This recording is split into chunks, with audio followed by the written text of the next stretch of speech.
This is my journey.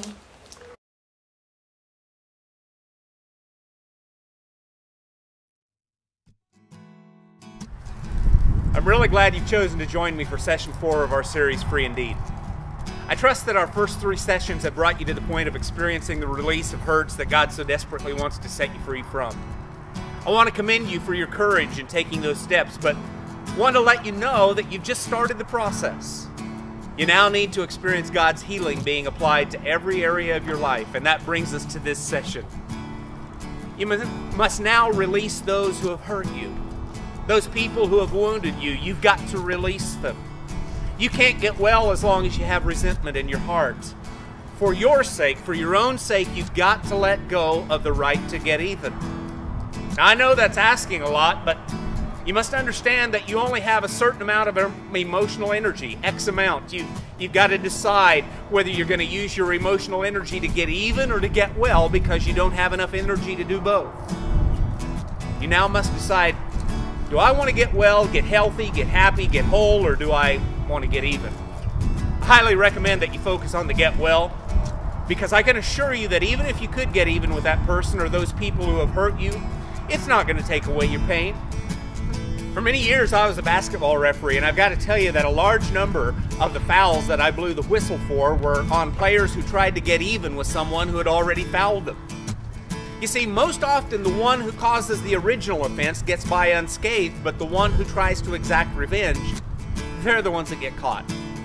Revenge doesn't work whether it's in basketball or in life. Again, even if you could get even with that person or those people who hurt you, it's not going to take away your pain. There's only one thing that can take away your pain, and that thing is forgiveness.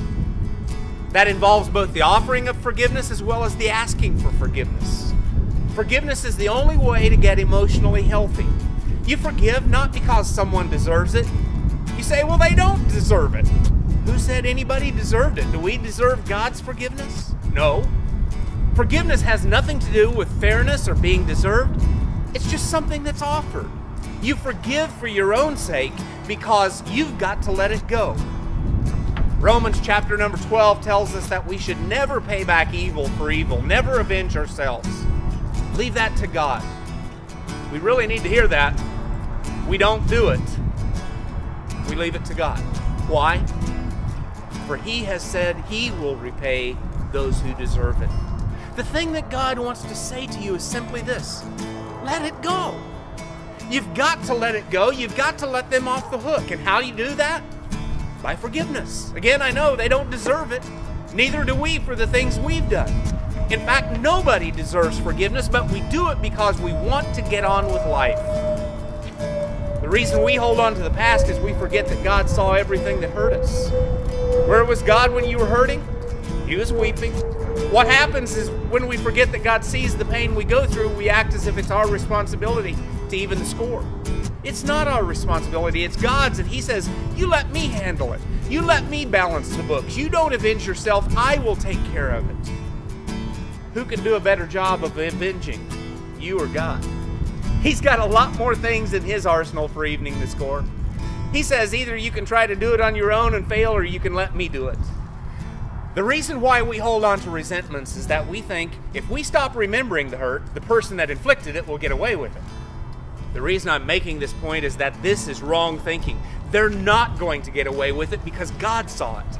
God saw it, and God will even the score, so we can forget it and get on with our lives. So what do you do to make this possible? I suggest you do what Jesus Christ did. 1 Peter chapter number 2, we're told that when Jesus suffered, He did not threaten to get even, but He left His case on the hands of God. Even Jesus, who was the Son of God, did not blow them away when He could have. When He was on the cross, He could have snapped His fingers and a multitude of angels would have shown up and annihilated everybody there. But He didn't do it. He left it to God the Father in heaven. He even said, Father, forgive them. They don't know what they're doing. Father, forgive them. He was saying, in essence, I'm not going to let this make me bitter. I'm going to forgive them. You may be wondering, why in the world should I forgive the people who hurt me? Well, in the first place, you've been forgiven by God. And in the second place, you're going to need more forgiveness in the future. And you don't want to burn the bridge you've got to walk over to get into heaven. In the third place, unforgiveness doesn't work. You're only hurting yourself with your resentment.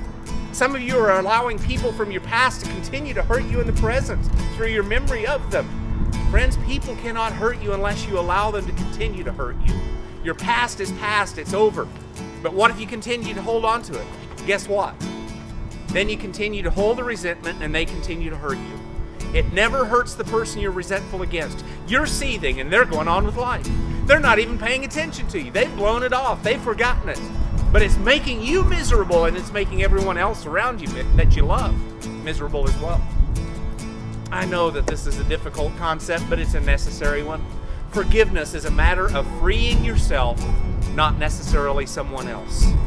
I hope that you'll join me for our next session. Again, my name is Terry, and I thank you for taking this journey with me.